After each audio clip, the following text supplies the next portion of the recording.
અને જે પણ ભાજપના આગેવાનો હતા, કોંગ્રેસના હતા અને આપ સાથે જોડાયેલા હતા, આ બધાને એવું કીધું કે ટિકિટ ના મળે ભીખ માગવાનું બંધ કરો, અપક્ષમાં ઉમેદવારી નોંધાવજો, અમને કહેજો, અમે પ્રચાર કરવાશું. તો ક્યાં સુધી અન્યાયની બરાડા અને બૂમો પાડવાની? સમાજને જે દિશામાં લઈ જવાનો છે, જે લોકો દ્વારા તમને અન્યાય થઈ રહ્યો છે, તે જ લોકોને તમારે વિધાનસભામાં મોકલવા છે. તમારો મોકલવો જ નથી.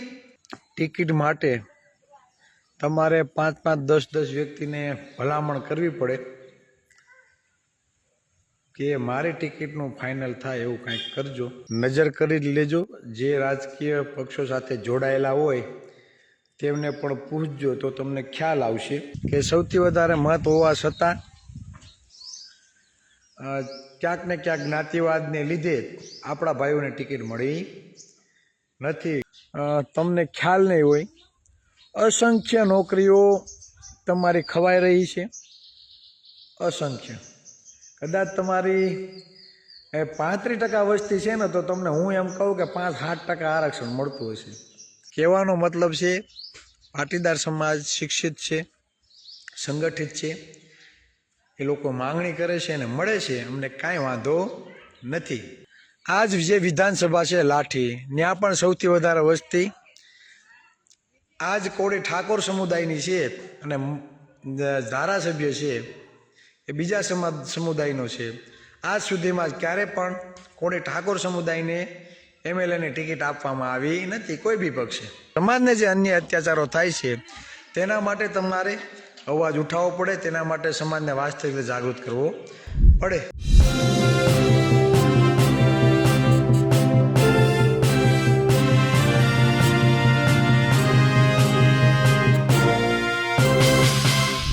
સ્થાનિક સ્વરાજની ચૂંટણીઓમાં કોળી સમાજ અને ઓબીસી સમાજ સાથે અન્યાય થઈ રહ્યો છે.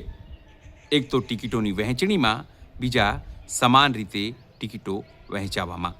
ખાસ કરીને પોલિટિકલ પાર્ટીઓ સાથે જોડાયેલા જે પણ આગેવાનો છે તે હજુ માત્ર પોતાની ટિકિટોની જાળવણીમાં આ ટિકિટો મળે તેના માટે પ્રયત્ન કરી રહ્યા છે. આ વાત કહી છે સોશિયલ મીડિયા ઇન્ફ્લુએન્સર અને કોળી સમાજના આગેવાન ચિરાગ ઝાલાએ. તેમણે સ્પષ્ટપણે કહ્યું કે સરકાર માત્ર યુસીસી એટલે કે સમાન નાગરિક અધિકાર સંહિતા નામે મૂરખ બનાવી રહી છે. જો પાટીદાર સમાજ કે પછી ક્ષત્રિય સમાજના જે કેસો છે પરત ખેંચાતા હોય તો કોળી સમાજના કેમ નહીં? નમસ્કાર, હું છું ચિંતામણી પુતણીલ પટેલ. સ્વાગત છે આપનો અમારા આ કાર્યક્રમમાં. આવો સાંભળીએ ચિરાગ ઝાલાએ શું કહ્યું છે, પોતાની ભડાસ, પોતાની નારાજગી કેવી રીતે વ્યક્ત કરી છે. સ્થાનિક સ્વરાજ્યની ચૂંટણીમાં જે લોકોને ટિકિટ નથી મળતી તે બાબતે 3-4 દિવસ ત્યાં ઘણા મિત્રોના ફોન આવે છે, જે આમ આદમી પાર્ટીમાં જોડાયેલા છે, કોંગ્રેસમાં પણ છે અને બીજેપીમાં છે, ને ફોન કરીને કહી છે કે ચિરાગભાઈ, અમે દાવેદારી નોંધાવીએ છીએ, અમારા વિસ્તારમાં સૌથી વધારે વસ્તી આપણા ભાઈઓની છે અને અમે ઉમેદવારી નોંધાવીએ છીએ. પણ થાય છે એવું કે જે વિસ્તારમાં વર્ષો થયા પોતાના પરિવાર સાથે રહે છે તે જ વિસ્તારમાં સૌથી વધારે વસ્તી કોળી સમુદાયની હોય, ઓબીસી સમાજની હોય, પણ કોઈ પણ પક્ષમાંથી જ્યારે તમે ઉમેદવારી નોંધાવો છો તો ટિકિટ માટે તમારે 5-5, 10-10 વ્યક્તિને ભલામણ કરવી પડે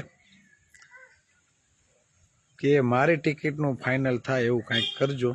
કહેવાનો મતલબ એ કે સૌથી વધારે વસ્તી આપણી, સૌથી વધારે મત આપણા, છતાં ભાજપ, કોંગ્રેસ અને આપ જેમની પાસે ઉમેદવારી માંગવી છે તેના માટે ભલામણ કરાવવી પડે છે. આ વાસ્તવિકતા છે. તમારા આજુબાજુ નજર કરી લેજો. જે રાજકીય પક્ષો સાથે જોડાયેલા હોય તેમને પણ પૂછજો તો તમને ખ્યાલ આવશે કે હાલની પરિસ્થિતિમાં સૌથી વધારે આ ગુજરાતમાં મત ધરાવનારો આ કોળી સમાજ સ્થાનિક સ્વરાજ્યની ચૂંટણીમાં આજે પણ પોતાની ટિકિટ માટે 5-10 વ્યક્તિની ભલામણ કરાવે છે. અને ઘણા લોકો ગાંધીનગરના ચક્કર મારીને પણ આવ્યા છે. આપણા જ રાજકીય આગેવાનો પાસે જઈ લેખિત તૈયાર કરી પોતાનો બાયોડેટા, જેમ નોકરીમાં બાયોડેટા આપીએ ને તે જ રીતે મસ્ત મજાનો બાયોડેટા તૈયાર કરી હું ફલાણા સંગઠનમાં, ફલાણા હિન્દુ સંગઠનમાં અને એટલા વર્ષથી આ રાજકીય પક્ષમાં કામ કરું છું, મારે સામાજિક કાર્યો એટલા મેં કરેલા છે. આ બધી બાબતો એડ કરી મસ્ત મજાનો ડેટા બનાવી સરસ ફોટા સાથે અને આપણા રાજકીય આગેવાનોની પણ ભલામણ કરે છે અને બીજા સાથી મિત્રોને પણ કહેવરાવે છે કે ટિકિટ મળે તેની માટે ભલામણ કરજો. પણ દુઃખ ત્યારે એ વાતનું થાય કે જ્યાં ટિકિટ જાહેર થઈ છે ત્યાં ઘણી જગ્યાએ એવું થયું છે કે સૌથી વધારે મત હોવા છતાં ક્યાંક ને ક્યાંક જ્ઞાતિવાદને લીધે આપણા ભાઈઓને ટિકિટ મળી નથી. ઘણા ચહેરાઓ એવા પણ આવ્યા છે કે ચિરાગભાઈ અમે ફલાણી પાર્ટીમાં છીએ અને ત્યાં જ્ઞાતિવાદ થયો છે ને ફલાણાને જ આપે છે, આપણે કાપી નાખ્યા.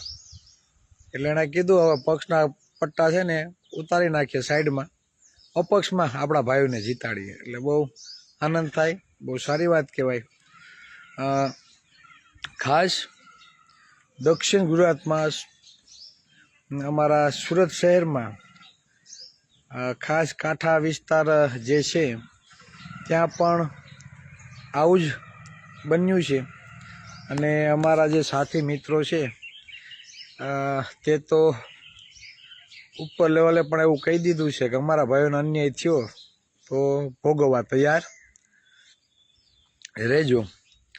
પણ કહેવાનો અર્થ એ છે કે ક્યાં સુધી આપણે આ જ રીતે ભલામણો કરવાની. અહીંયા સુરત કતારગામ બાજુ એક ગોવિંદજી હોલ છે, આપણા કોળી સમાજનો બહુ મોટી વાડી છે.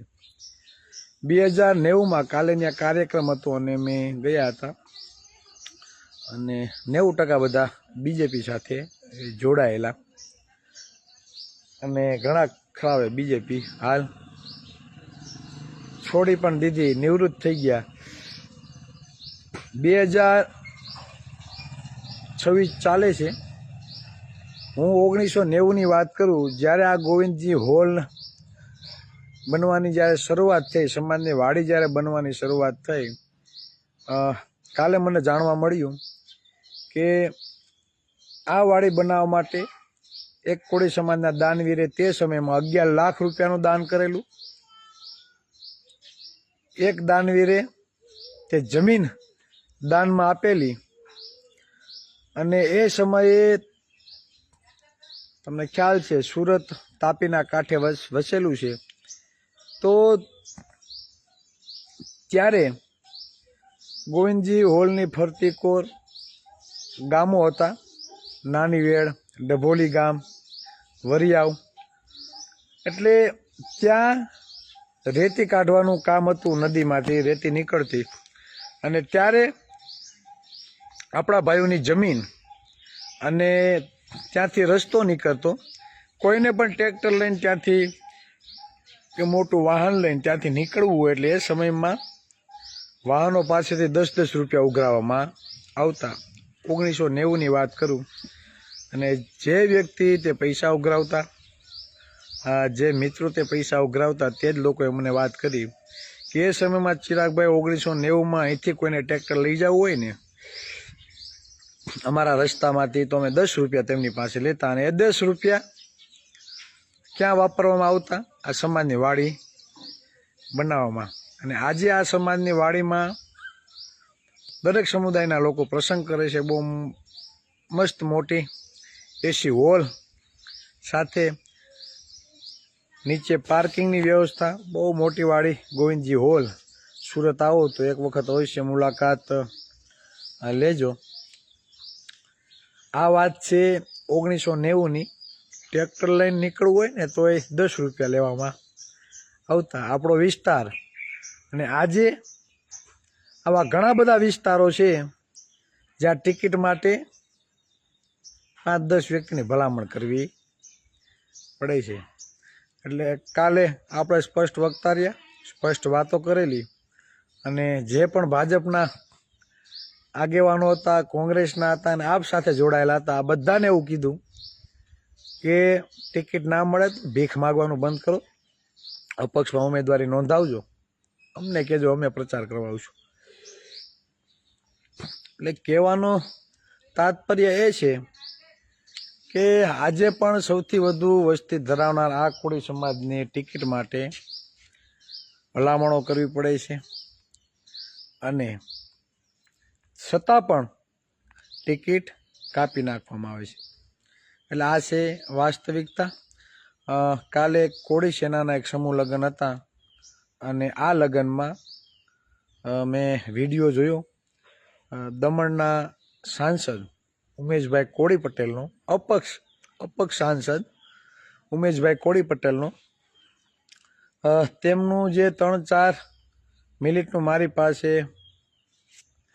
પ્રવચન આવ્યું છે, તેના શબ્દો આવ્યા છે, તે બધાએ સાંભળવા જોગ છે. સાંભળજો, મજા આવશે.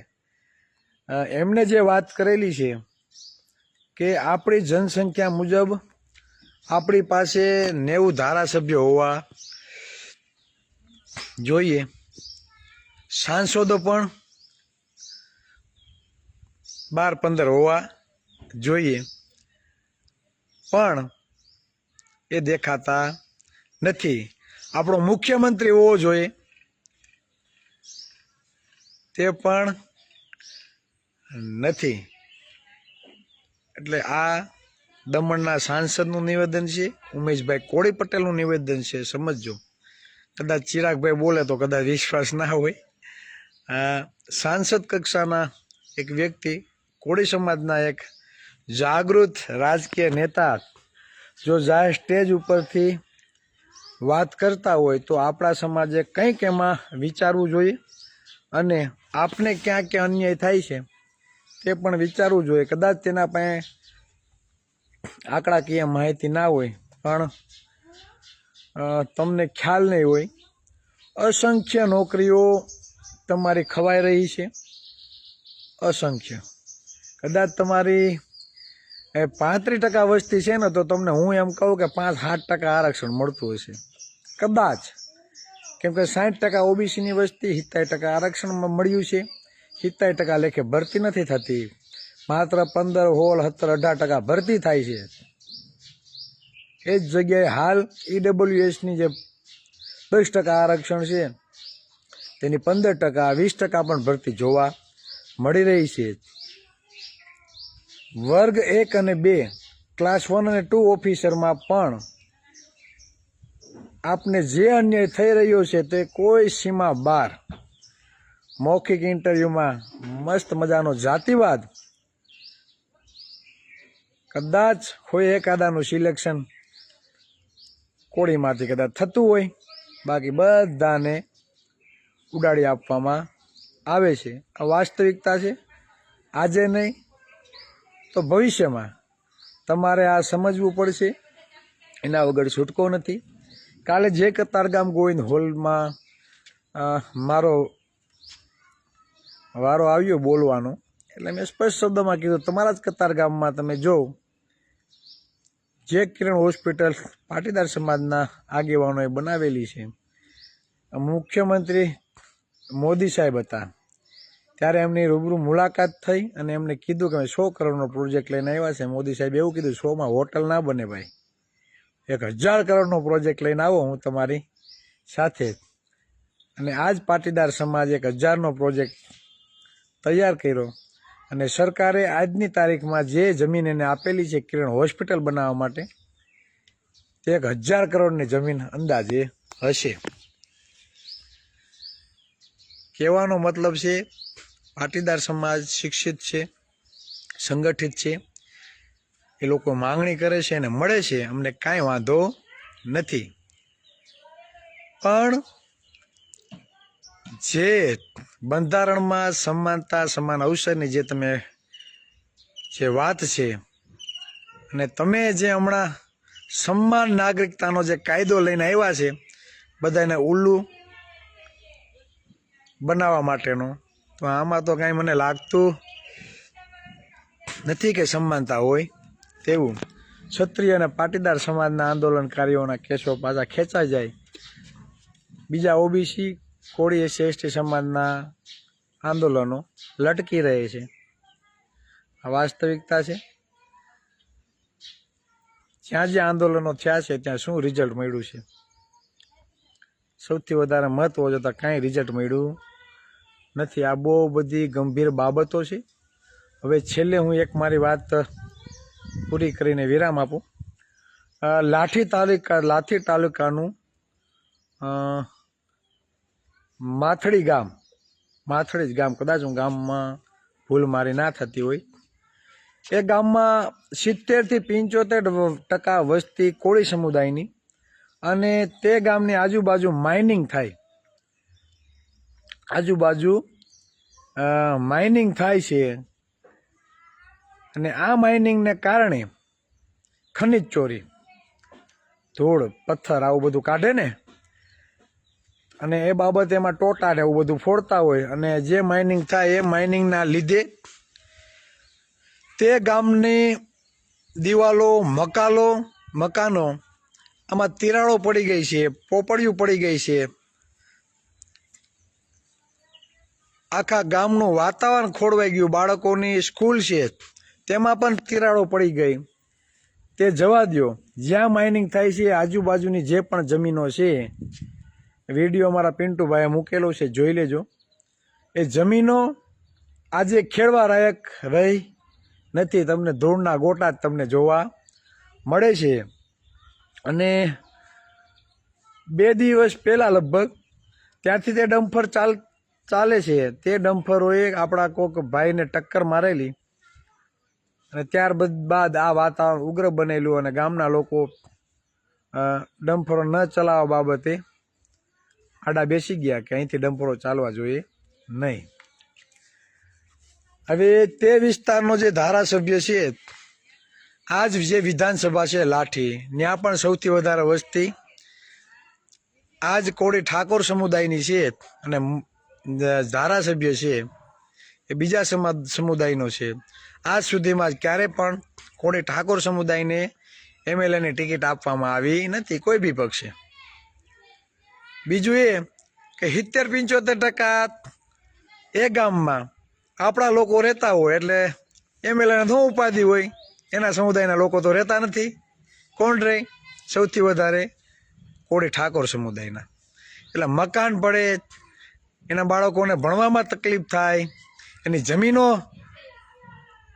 ખરાબ થાય, એને શું લેવા દેવા? એને કાંઈ લેવા દેવા નથી. આ જગ્યાએ કદાચ અન્ય સમુદાયના મકાન હોત, સવર્ણ સમાજના વસવાટ 70 થી 75% હોત ને, તો ત્યાં કાંઈ માઇનિંગ ના થાત, કોઈ વસ્તુ કાંઈ ના થાત.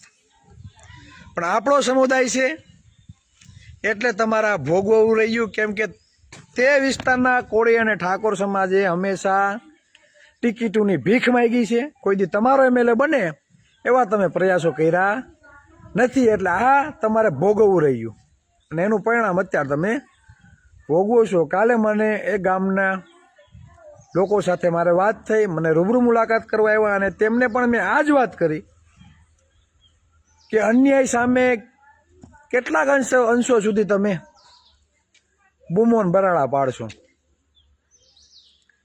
અમે લડવા માટે તૈયાર છીએ, તમે મક્કમ બનો અને રિઝલ્ટ ન મળે તો લાઠી વિધાનસભામાં કોળીના ઉમેદવારને તૈયાર કરો અને 2000 હિતામાં એક વખત આ લોકોને મતપેટીમાં પાડી દો, અમે તમારી સાથે. પણ હંમેશા ટિકિટની ભીખ માગવાની જેને ટેવ પડી ગઈ હોય એમાંથી બહાર નીકળવું પડે. ધોરાજીમાં જે બનાવ બન્યો એમાં 2 આરોપીના નામ લખવામાં આવ્યા, 2 આરોપીના નામ લખવામાં નથી આવ્યા.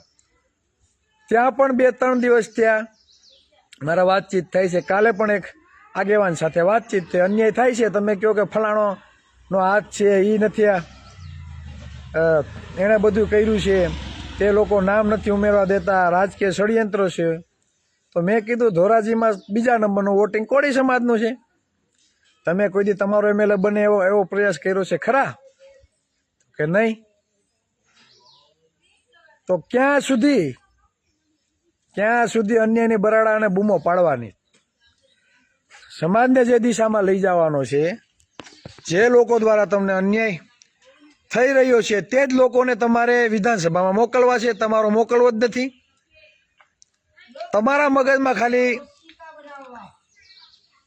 મગજમાં ખાલી એવું બેસી ગયું છે કે ભાજપ, કોંગ્રેસ, આ રાજકીય પક્ષો ટિકિટ આપે તો જ ધારાસભ્ય બને, બાકી બને નહીં. આ મગજની જે માનસિકતા છે એમાંથી બહાર નીકળવું પડશે. લડશો તો મળશે. ઘરે ઘરે જાગૃતિ લાવવી પડે, વાસ્તવિકતા લોકોને બતાવવી પડે. અને આપણો વ્યક્તિ વિધાનસભામાં જાય, આપણો ચહેરો વિધાનસભામાં જઈ તમારા સમાજના ન્યાય માટે, તમારા સમાજના હક અધિકારો માટે, તમારી સમાનતા, તમને યોગ્ય અવસર મળે તેના માટે વિધાનસભામાં અવાજ ઉઠાવે તે ખૂબ જરૂરી છે. એટલે ઘણી બધી આવી સીટો છે. થાય છે એવું જ્યાં સૌથી વધારે કોળી સમાજના મત છે ને ત્યાં 2 ઉમેદવાર આપણા ઊભા રહી, ત્રીજા બીજા સમુદાયમાં ઊભો રહી અને પછી આપણા હારી જાય, ત્રીજો ફાવી જાય. તો ઘણી બધી એવી સીટો છે ભાઈ જ્યાં 1લા નંબરનું મતદાન આપણું છે, 2જા નંબરનું મતદાન આપણું છે અને 3 પક્ષમાંથી બીજા સમુદાયના ઊભે છે. આપણે કોઈ સમુદાયનો વિરોધ નથી, પણ આઝાદીના 75 વર્ષ પછી પણ આમને આમ હાયલું આવે છે ભાઈ. આઝાદીના 75 વર્ષ પછી આના થિયરી હાલે છે, આપણે પ્રભુત્વ મળતું નથી એટલે આ વાત થાય છે. કદાચ કોકને એમ થાય કે ચિરાગભાઈ જાતિવાદ કરે, પણ આ 75 વર્ષ છે આમના માલે છે એકને એક રૂટીન ભાઈ, એટલે આપણે કહેવું પડે. કહેવાનો મતલબ એ કે સૌથી વધારે જ્યાં વસ્તી આપણી, વોટ આપણા, ત્યાં જો એક જ સમુદાયના વ્યક્તિને 3 પક્ષમાંથી ટિકિટ મળે તો આંખો ખુલી આવી જોઈએ અને આપણામાંથી એક જણાએ ઉમેદવારી નોંધાવી જોઈએ. આ વાસ્તવિકતા છે. એટલે કહેવાનો મતલબ એ છે કે ઘણું બધું આપણે ગુમાવી રહ્યા છે. માત્ર રાજકીય પક્ષો સાથે જોડાઈ માત્ર મહત્વાકાંક્ષા સંતોષવા માટે એન્ટર થવું એવું ના હોવું જોઈએ. રાજનીતિમાં જાઓ પણ સમાજના જે મૂળભૂત હક અધિકારો છે, સમાજને જે અન્ય અત્યાચારો થાય છે તેના માટે તમારે અવાજ ઉઠાવવો પડે, તેના માટે સમાજને વાસ્તવિક રીતે જાગૃત કરવો પડે. ચિરાગ ઝાલાની આ વાત સાંભળીને આપને શું લાગે છે જરૂરથી અમારા કોમેન્ટ બોક્સમાં કોમેન્ટ કરજો. એ સિવાય અમારી યુટ્યુબ ચેનલ લાઈક કરો, સબસ્ક્રાઇબ કરો, બેલ આઇકન દબાવો. સાથે અમારી વેબસાઇટ છે www.gujaratplus.in, ત્યાં પણ જઈને તમે વધુ અપડેટ થઈ શકો છો. અત્યાર માટે બસ આટલું જ. નમસ્કાર.